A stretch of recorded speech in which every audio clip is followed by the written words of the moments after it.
Hey guys, how's it going? Michael Troy here, and today we're going to be looking at Spider-Woman number one.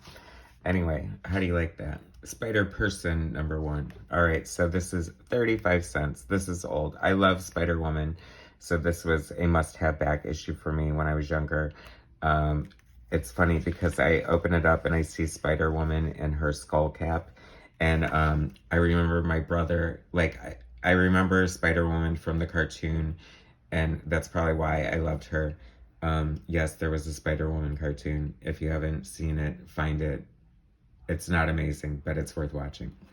Anyway, Marv Wolfman, writer, editor, Carmine Infantino, pencils, and Tony DeZuniga on inks, Joe Rosen letters, and Glynis Wine on colors.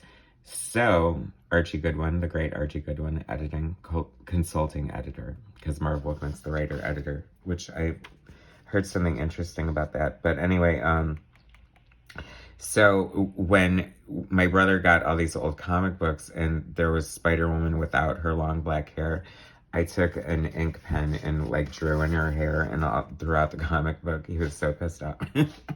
But it was like my first attempt at drawing comics, and I think that is how I knew I wanted to draw comics. So there's a little backstory for them.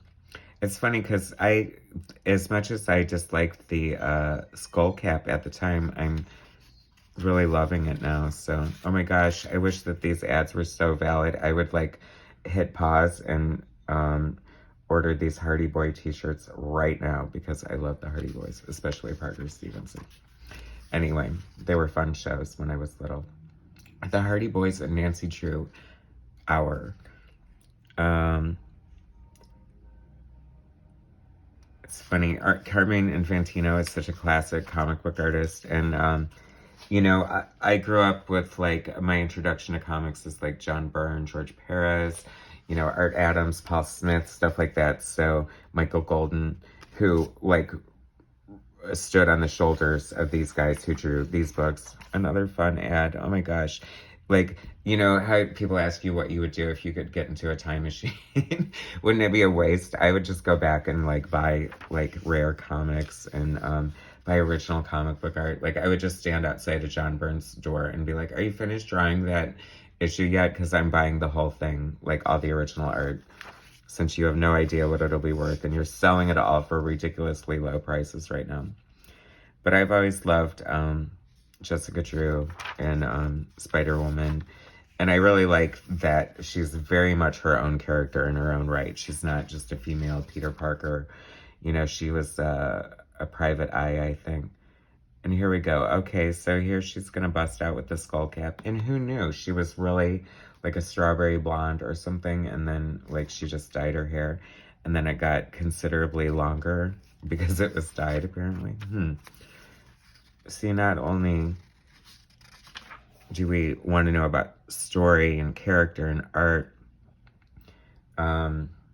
it's about hair dye as well. Look at Stan Soapbox. This is it. The world-shaking announcement of how to draw comics the Marvel way. Anybody who's watching this who is from my era and is an artist or an aspiring one had this book and loved it and worshipped it and tried to draw those John Buscema drawings because it was amazing. And then you're learning from Stan and Jack. I mean, seriously, if you guys love to draw or whatever, I don't care how old school and out of date, it's invaluable, and you guys need to pick up How to Draw Comics the Marvel Way. That's my endorsement. So that's the end of Spider-Woman. I did it again. I swear to God, I'm not trying to do that on purpose. But that's the end. I love all these great old ads. What year is this from anyway? Just use 1978. Isn't that crazy? It's in still pretty good condition, I have to say. I wonder if it's worth anything. Anyway, so that's Spider-Woman. To know her is to fear her. Thanks for watching. Please subscribe to my channel. Hit like. Share my content, and I'll bring you some more later. All right, thanks, guys.